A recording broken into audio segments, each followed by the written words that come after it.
Subscribe करिए हमारे channel target UP TET C TET को और बेल आइकन को दबाइए। हेलो फ्रेंड्स, मैं रेनू स्वागत करती हूँ आप सभी भावी अध्यापक एवं अध्यापिकाओं का आपके अपने channel target UP TET C TET में। दोस्तों, आज की इस क्लास में हम पढ़ने वाले हैं सृजनात्मकता यानी कि क्रिएटिविटी के बारे में। क्रिएटिविटी क्या होती है और किस तरीके से ये बच्चों में होना कितना इंपॉर्टेंट है क्रिएटिविटी, इसके बारे में यहाँ पर हम बात करेंगे। और ये टॉपिक बहुत बहुत अच्छा है और इससे जो क्वेश्चंस बनते हैं एग्जाम में वो भी मैं पढ़ाते पढ़ाते आपको बताते चलूंगी कि किस किस तरीके के क्वेश्चन इस चैप्टर से आपको या इस टॉपिक से स्पेशली सृजनात्मकता से कैसे कैसे प्रश्न आपको एग्जाम में देखने को मिलते हैं। तो चलिए स्टार्ट करते हैं। सबसे पहले सृजनात्मकता का अर्थ और परिभाषा, इसका अर्थ क्या होता है, यानी कि इसका मीनिंग क्या है और इसकी कौन कौन सी डेफिनेशंस हैं। तो चलिए स्टार्ट करते हैं क्रिएटिविटी को पढ़ना। तो यह शब्द अंग्रेजी के क्रिएटिविटी का हिंदी रूपांतरण है, ये तो आप लोगों को पता ही है। इस शब्द का प्रयोग साधारणतया क्रियात्मकता, उत्पादन, रचनात्मकता आदि में होता है। अर्थात सृजनात्मकता का अर्थ है सृजन करना, उत्पन्न करना आदि। यह सृजन किसी भी प्रकार का हो सकता है, नया भी व पुराना भी। अर्थात मनुष्य की वह शक्ति या मानसिक योग्यता जिसके द्वारा वह कुछ नवीन सृजन या रचना करता है, सृजनात्मकता कहलाती है। शिक्षा में सृजनात्मकता का प्रयोग चिंतन रूप में होता है, जैसे कि लेखक द्वारा नए लेख की रचना करना, कवि द्वारा नई कविता की रचना करना, कुंभकार द्वारा नए नए प्रकार की मटकी की रचना करना सृजनात्मकता कहलाता है। ठीक है, दूसरे शब्दों में हम यह कह सकते हैं कि सृजनात्मकता से आशय व्यक्ति की उस क्षमता से है जिसके कारण वह नई चीजों, रचनाओं तथा विचारों को उत्पन्न करता है। यह काल्पनिक भी हो सकता है, इसमें पुराने अनुभव के आधार पर प्राप्त सूचनाओं का सम्मिश्रण भी निहित होता है जो कि लक्ष्य पूर्ण होता है, इसलिए इसे रचनात्मक चिंतन भी कहा जाता है। तो हम इस तरीके से इसको कह सकते हैं कि जो सृजनात्मकता होती है, सृजनात्मकता यहाँ पर देखिए हर एक व्यक्ति के अंदर अलग अलग होती है। अगर ये सृजनात्मकता अलग अलग ना होती तो हर व्यक्ति एक ही काम कर रहा होता। कोई डॉक्टर है, कोई इंजीनियर है, कोई कपड़े सिलने में महारत हासिल कर चुका है, जैसे कि अब वो बहुत बड़ा बन चुका है, जैसे कि मनीष मल्होत्रा है, सब्यासाची है, सब डिजाइनर ही तो हैं, काम तो कपड़े सिलने वाला ही है। तो आप कह सकते हो कि कोई भी व्यक्ति किसी एक काम में जब महारत हासिल कर लेता है या उसके अंदर उस काम को अच्छे से करने का तरीका उसको पता हो जाता है, तो ये सृजनात्मकता ही कहलाता है। यानी कि काम तो जैसे अभी क्लास में आपके 50 बच्चे हैं, 50 बच्चों को आपने कहा, हालांकि 50 में कभी एग्जाम्पल देती नहीं हूं, मैं हमेशा 30 की ही बात करती हूँ, क्योंकि क्लास 1 to 5 में जो 30 बच्चे हैं मानक है कि एक कक्षा में 30 बच्चों पर एक टीचर होना चाहिए, इसीलिए मैं हमेशा 30 का ही एग्जाम्पल देती हूँ। चलिए 30 ही यहाँ पर लेते हैं। तो जो 30 बच्चे हैं, इन 30 बच्चों को आपने मान लीजिए कहा निबंध लिखने के लिए, ठीक है, तो आपने निबंध लिखने को कहा।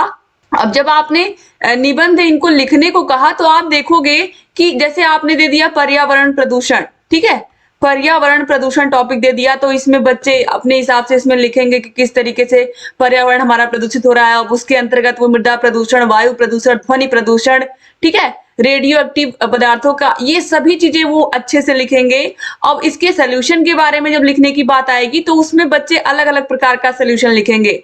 आप देखोगे 30 के 30 बच्चों का सेम निबंध का आंसर आपको नहीं मिलेगा कि सेम टू सेम सारे बच्चों ने एक ही सोल्यूशन लिखा हो, या कैसे हम पर्यावरण को सुरक्षित रख सकते हैं, कैसे हम पर्यावरण को संरक्षित रख सकते हैं, या इन जो भी चीजें हैं इनको कैसे हम सही कर सकते हैं। तो कोई भी समस्या बच्चों को हम देंगे तो उसका समाधान अलग अलग प्रकार से बताएंगे। इसी प्रकार से कोई लेखक जितने अच्छे से कोई कविता या लेख को लिख पाता है, या कवि जितने अच्छे से कविता को लिख पाता है, अगर कोई आम व्यक्ति को लिखने को कहा जाए तो वो उस तरीके की रचना नहीं कर पाएगा।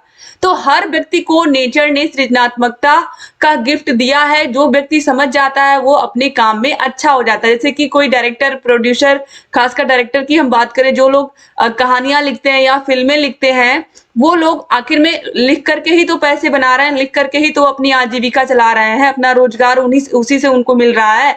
तो इस तरीके से कहीं ना कहीं जो सृजनात्मकता है, ये एक प्रकार से हम कह सकते हैं कि क्वालिटी होती है अलग अलग मनुष्यों में, अलग अलग प्रकार की, ठीक है, कुछ अपने ही फील्ड में कुछ नया करने की। तो कॉल और ब्रूस के अनुसार देखिए, कॉल और ब्रूस ने क्या कहा है, इसकी परिभाषा क्या दी है। तो सृजनात्मकता मौलिक उत्पाद के रूप में मानव मस्तिष्क को समझने, व्यक्त करने तथा सराहना करने की योग्यता व क्रिया है। क्रो एंड क्रो ने क्या परिभाषा दी है। सृजनात्मकता मौलिक परिणामों को अभिव्यक्त करने की मानसिक प्रक्रिया है। इसके बाद देखिए स्टैन ने भी परिभाषा दी है, जब किसी कार्य का परिणाम नवीन हो जो किसी समय में समूह द्वारा उपयोगी व मान्य हो, वह कार्य सृजनात्मकता कहलाता है। अब यहाँ पर हम सृजनात्मकता की विशेषताएं देखेंगे। कैरेक्टरिस्टिक्स ऑफ क्रिएटिविटी, किसी भी काम को जब हम नए तरीके से करते हैं, नए ढंग से करते हैं और अच्छी अच्छी चीजें उससे बनाते हैं, तो यही होती है सृजनात्मकता। तो सृजनात्मकता में व्यक्ति नवीन वस्तु की रचना करता है, इसलिए यह उसके लिए अनोखा होता है। यह अनोखा शाब्दिक, मूर्त, अमूर्त, अशाब्दिक कैसा भी हो सकता है। ठीक है, देखिए सृजनात्मकता में कार्य में उपयोगिता का गुण पाया जाता है, अर्थात उसके द्वारा रचित नवीन रचना का कुछ न कुछ उपयोग किया जा सकता है। उसकी रचना व्यर्थपूर्ण नहीं होती है। सृजनात्मकता की क्रिया लक्ष्योन्मुख होती है। इसमें व्यक्ति जो भी क्रिया या व्यवहार करता है उसके पीछे कोई न कोई लक्ष्य होता है। सृजनात्मकता में व्यक्ति में अपसारी यानी कि डाइवर्जेंट चिंतन पाया जाता है, अर्थात वह एक समस्या का कई तरीकों से चिंतन करके समाधान निकालता है। यानी कि कोई एक समस्या बच्चे को दिख रही है तो उस एक समस्या का यहाँ से भी हल ढूंढेगा, ये भी, उसके पास कई रास्ते होंगे उस समस्या से बाहर निकलने के। तो इसे हम कहते हैं डाइवर्जेंट थिंकिंग या अपसारी चिंतन। ठीक है, तो ये सृजनात्मक बच्चों में पाया जाता है। सृजनात्मकता व्यक्ति के पूर्व अनुभवों पर आधारित होती है। पूर्व अनुभव पर आधारित ज्ञान जितना सार्थक होता है, व्यक्ति में सृजनात्मकता उतनी ही अधिक पाई जाती है। इसके बाद है सृजनात्मकता बुद्धि से अलग एक प्रत्यय है, क्योंकि सृजनात्मकता चिंतन है, जबकि बुद्धि में चिंतन के अतिरिक्त अन्य मानसिक क्षमताएं भी होती हैं। इसके बाद है सृजनात्मकता सदैव नवीन रचना उत्पादन के रूप में होती है। जो व्यक्ति सृजनात्मक होता है उसकी प्रतिभा का निश्चित रूप से विकास होता है। तो देखिए दोस्तों, अब यहाँ पर हम देखेंगे सृजनात्मकता का स्वरूप किस तरीके से होता है, नेचर ऑफ क्रिएटिविटी। तो यहाँ पर आप लोगों ने देख लिया सृजनात्मकता की किस तरीके से जो इसकी विशेषताएं हैं वो किस प्रकार से होती हैं, और इसको हम देख करके भी जान पाते हैं। दोस्तों देखिए, जो सृजनात्मकता है ये अनुभव के साथ और अच्छी होती जाती है। किसी भी व्यक्ति की किसी भी फील्ड में हो, चाहे वो धीरे धीरे वो और अच्छा, अगर उसके अंदर क्वालिटी है तो वो इंसान और आगे बढ़ता हुआ चला जाता है। ठीक है, तो इस तरीके से यहाँ पर देखिए, अब यहाँ पर सृजनात्मकता का स्वरूप क्या है, एग्जाम में सबसे अधिक यही से प्रश्न आते हैं, तो इसको हम ध्यान से समझेंगे। ठीक है, तो चलिए यहाँ पर हम देखते हैं सृजनात्मकता के स्वरूप। सृजनात्मकता का वंशानुक्रम सिद्धांत। तो देखिए हेरिडिटी थियरी क्या है, इस सिद्धांत के अनुसार सृजनात्मकता जन्मजात होती है। यानी कि इस थियरी में ये कहा गया है कि जो सृजनात्मकता होती है वो बच्चा जन्म से ही लेकर पैदा होता है, यानी कि माँ के पेट में ही उसके अंदर हो जाता है सृजनात्मकता का विकास।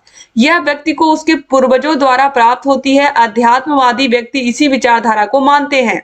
James Watt, Newton, Gandhi, Tagore जैसे महान व्यक्ति जन्म के समय से ही परिस्थितियों को समझने वाले तथा नई खोज करने वाले योग्यता से पूर्ण थे। तो ये जो हेरिडिटी थियरी है यानी कि वंशानुक्रम सिद्धांत है सृजनात्मकता का, इसमें ये चीज कहा गया है कि ऐसे व्यक्ति जो बहुत ज्यादा प्रसिद्ध हुए हैं, जो अपने काम से आज जाने जाते हैं, वे उनके अंदर जो सृजनात्मकता है वो जन्म से ही थी। अब देखिए इसके बाद पर्यावरण संबंधी सृजनात्मक सिद्धांत क्या कहता है।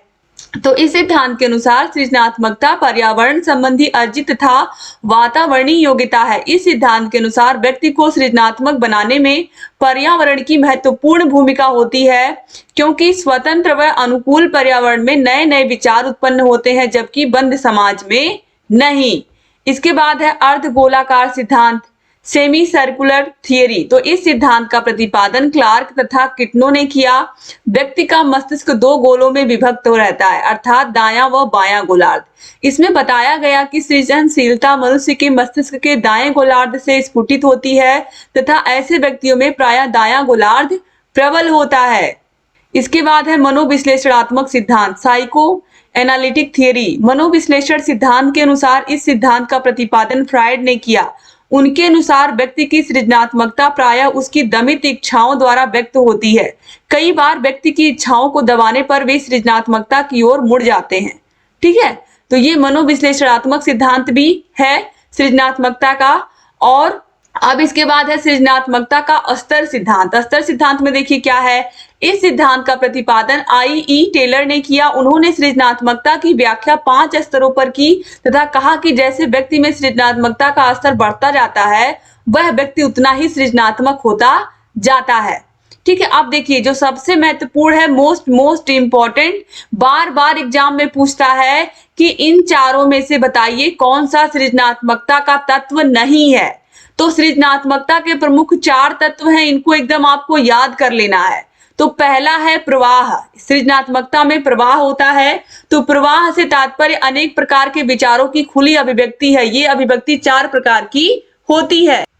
तो पहला है विचारों की अभिव्यक्ति। वैचारिक प्रवाह में विचारों को स्वतंत्र रूप से व्यक्त करना होता है, जैसे कहानी के शीर्षक बताना आदि। फिर है शब्द प्रवाह। तो शब्द प्रवाह का संबंध शब्दों से होता है, जैसे प्रत्यय उपसर्ग से शब्द बनाना। फिर है साहचर्य प्रवाह। तो व्यक्ति प्रवाह में मानवीय अभिव्यक्ति को स्वतंत्र रूप से प्रोत्साहन दिया जाता है। फिर है अभिव्यक्ति प्रवाह। तो देखिए इसमें क्या होता है, एक्सप्रेशनल फ्लुएंसी। साहचर्य प्रवाह में दिए गए शब्दों में संबंध बताना है। अब देखिए यहाँ पर है लचीलापन यानी कि फ्लेक्सिबिलिटी। तो इसका तात्पर्य विविधता से है, अर्थात किसी भी समस्या के आने पर उसके समाधान के लिए व्यक्ति अनेक विचारों को प्रस्तुत करता है। इसके द्वारा हमें पता चलता है कि व्यक्ति एक ही समस्या का कितने तरीकों से समाधान कर सकता है। इसके बाद है मौलिकता बहुत इंपॉर्टेंट है। देखिए ओरिजिनलिटी, जब व्यक्ति के सामने समस्या आती है तथा वह उसके समाधान के लिए अन्य लोगों से भिन्न भिन्न उत्तर प्राप्त करता है या प्रस्तुत करता है, तो कहा जाता है कि उसमें मौलिकता का गुण है। दूसरे शब्दों में मौलिकता नवीनता से संबंधित होती है। जो व्यक्ति अन्य लोगों से भिन्न उत्तर प्रस्तुत करता है उसे मौलिक कहा जाता है। यानी कि यहाँ पर कहा जा रहा है कि कोई एक समस्या है, ठीक है, कोई एक समस्या टीचर ने क्लास में बताई, कोई एक उन्होंने प्रॉब्लम बताई। अब इस प्रॉब्लम का सल्यूशन, अब वो 30 बच्चे हैं क्लास में, तो 30 से एक एक को बुला करके वो पूछेंगे, एक एक बच्चे को बुला करके वो पूछ रहे हैं। तो इन्हीं में से मैक्सिमम बच्चे ऐसे होंगे जिनका सल्यूशन मैच करेगा, यानी कि जिन्होंने जो उत्तर दिया है उस समस्या का समाधान बताया है वो मैच करेगा। लेकिन एक दो बच्चे ऐसे क्लास में आपको मिल जाएंगे जिनका उत्तर किसी से मैच नहीं करेगा, जिनका उत्तर एकदम डिफरेंट ही होगा।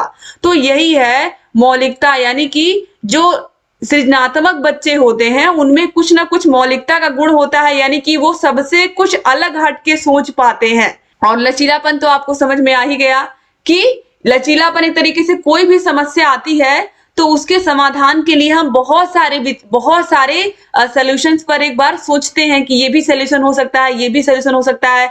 यानी कि खाली एक ही रास्ते के बारे में हम नहीं सोचते हैं, जैसे भी आपने देखा है कि ये डाइवर्जेंट थिंकिंग के होते हैं। जो सृजनात्मक व्यक्ति होते हैं एक ही समस्या के कई सारे उत्तर खोजते हैं, यानी कि ये लचीला होता है, ये या इसमें लचीलापन का गुण होता है सृजनात्मकता में। फिर है विस्तारण। तो विचारों को बढ़ा चढ़ाकर कहना, एक ही विचार को बढ़ा चढ़ाकर संगठित रूप में प्रस्तुत करता है। इसको भी 2 भागों में बांटा गया है, शाब्दिक विस्तारण और दूसरा है आकृतिक विस्तारण। तो एग्जाम में अगर आएगा तो याद रखिएगा, मौलिकता, लचीलापन, प्रवाह और विस्तारण, ये सब किसके तत्व होते हैं? सृजनात्मकता के तत्व होते हैं। अब विभिन्न अवस्थाओं में किस तरीके से बच्चों के अंदर सृजनात्मकता पाई जाती है, जो कि हम बाल विकास पढ़ रहे हैं तो हमारे दिमाग में ये चीज होनी चाहिए कि अब हम यहाँ पर शैशवावस्था में, यानी कि जब बच्चा जन्म से लेकर के 5 वर्ष तक का है, तो उस अवस्था में बच्चे का किस तरीके से सृजनात्मक विकास हो रहा है। इसके बाद जब बच्चा बाल्यावस्था में आता है 6 वर्ष से लेकर 12 वर्ष की अवस्था में, तब किस तरीके से होता है, और जब बच्चा 12 से लेकर के 18 वर्ष की अवस्था में होता है तब किस तरीके से उसके सृजनात्मक क्षमता का विकास होता है। तो एक एक करके हम सबसे पहले पढ़ेंगे यहाँ पर शैशवावस्था के बारे में। शैशवावस्था में बच्चों का किस तरीके से सृजनात्मक विकास होता है। तो सृजनात्मकता उस योग्यता को बताती है जो किसी वस्तु को खोजने या सृजन से संबंधित होती है।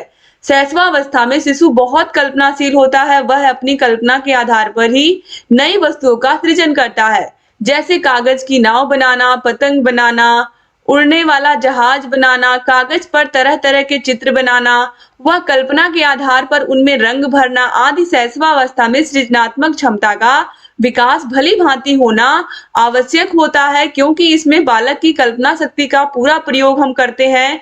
इस क्षमता का विकास करके हम उनके भावी जीवन का निर्माण करते हैं, वह शिशु के व्यक्तित्व का उचित विकास करते हैं। इसीलिए बच्चों की जो ड्राइंग की कॉपी होती है या बच्चों की जो किताबें होती हैं वो बहुत रंगीन होती हैं। आपने देखा होगा कि आपने पढ़ा भी है, तो बहुत रंगीन किताबें होती हैं, ढेर सारे चित्र बने होते हैं। चित्रों के अनुसार ही बच्चे सबसे पहले चित्रों को देख करके, संकेतों को देख करके ही पढ़ना समझते हैं या पढ़ना शुरू करते हैं। तो इस तरीके से ये चीजें इसीलिए की जाती हैं, अलग-अलग प्रकार के खिलौनों का प्रयोग करके बच्चों को, ब्लॉक बिल्डिंग्स का प्रयोग करके बच्चों को हम नई-नई चीजें बनवाते हैं। तो इस तरीके से दोस्तों यहाँ पर क्या होता है कि बच्चों की जो सृजनात्मक क्षमता होती है, इससे उनमें विकास होता है। बच्चों को ड्राइंग बनाने को हम कहते हैं, ड्राइंग बना करके दिखाते हैं, बच्चों से कलर करने को कहते हैं।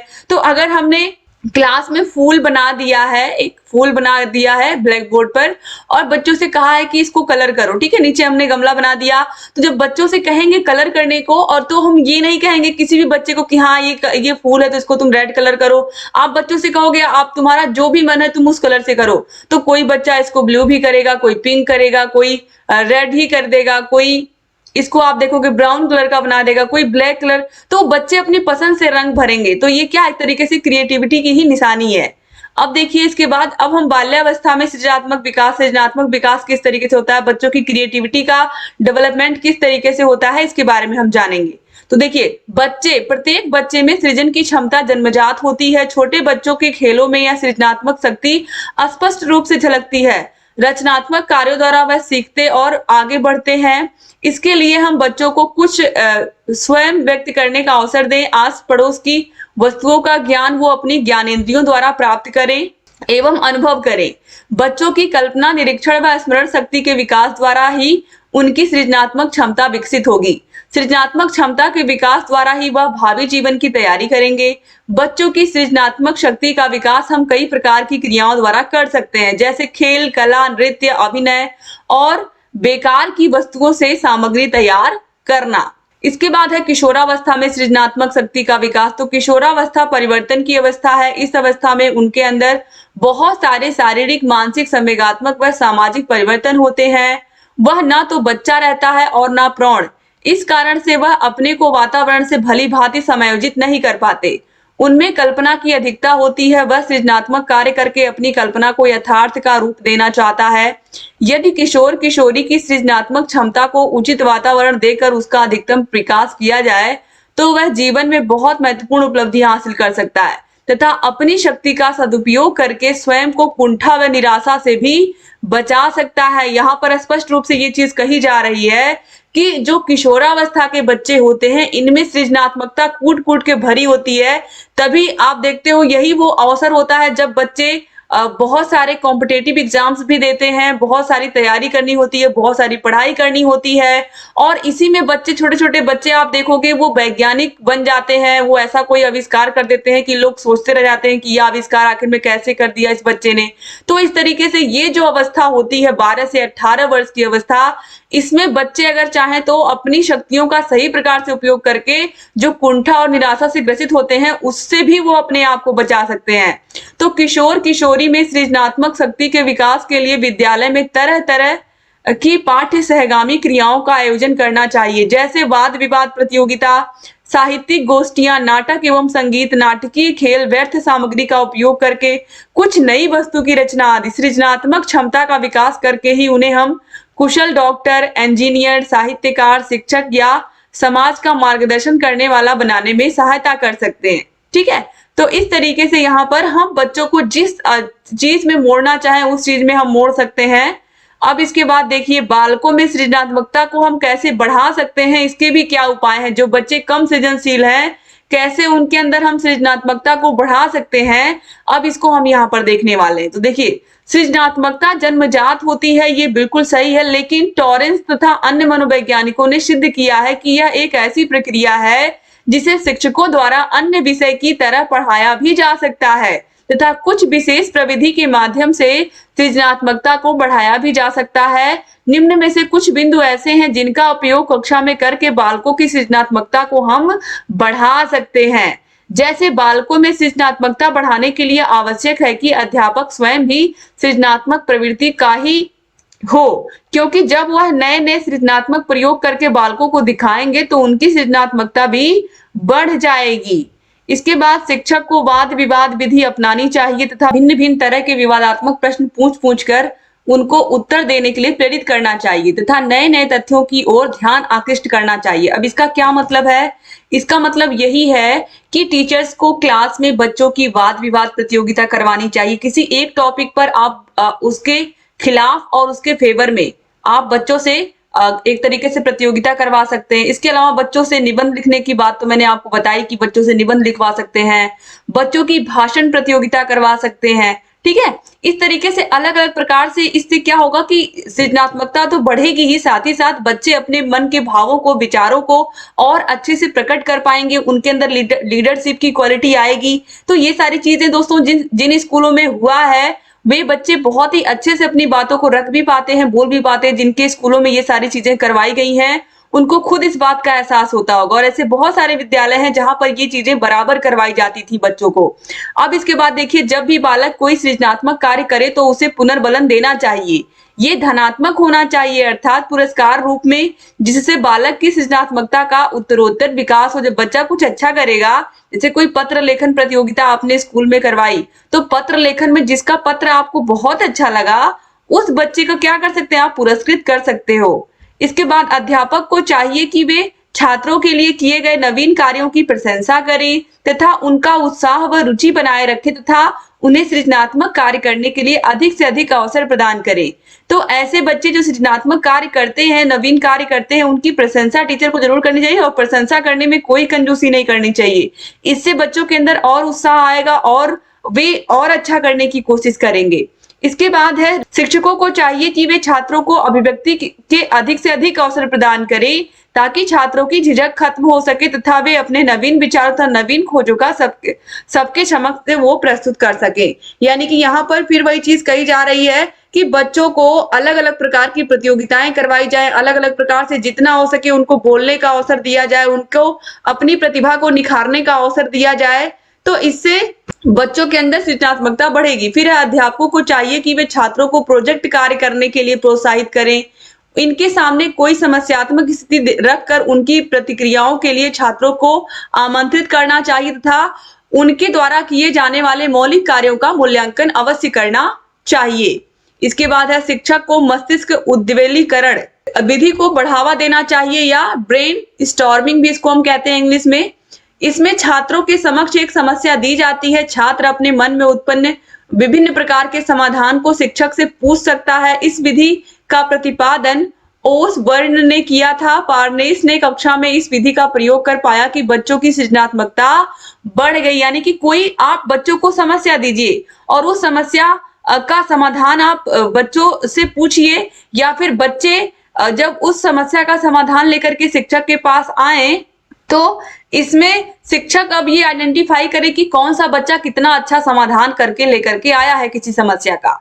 फिर देखिए, शिक्षक को चाहिए कि वे छात्रों को समस्या का समाधान परंपरागत तरीके से न करने दें, बल्कि उन्हें नवीन तरीके से हल करने के लिए प्रोत्साहित करें किसी भी समस्या को। छात्रों को वातावरण के उद्दीपनों के प्रति ध्यान मग्न बनाए रखें तथा उनमें आलोचनात्मक दृष्टिकोण विकसित करवाना चाहिए तथा शिक्षक को छात्रों के नए विचारों की जांच करने वाली प्रविधियों पर प्रकाश तथा बल डालने पर जोर देना चाहिए।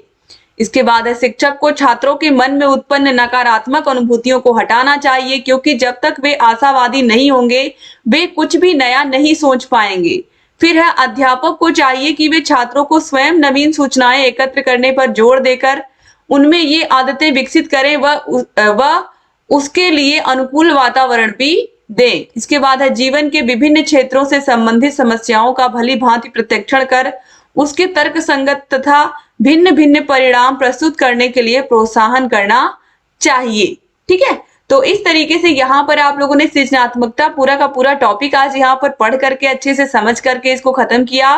तो उम्मीद करती हूँ कि सृजनात्मकता आपको पसंद आया होगा ये पूरा का पूरा टॉपिक। दोस्तों, अगर मन में कोई डाउट है, किसी प्रकार की कोई भी समस्या है, तो यहाँ पर कॉन्टेक्ट नंबर है, हमारी टीम से आप कॉन्टेक्ट कर सकते हो और कोई भी समस्या हो आपकी समस्या को हम सुनेंगे। अगर चैनल को अभी तक आपने हमारे सब्सक्राइब नहीं किया है तो प्लीज सब्सक्राइब कर दीजिए। आज यहाँ पर आपके 2 चैप्टर पूरे कंप्लीट हो गए। बाल विकास एवं सीखने की प्रक्रिया आपका फर्स्ट पेपर है।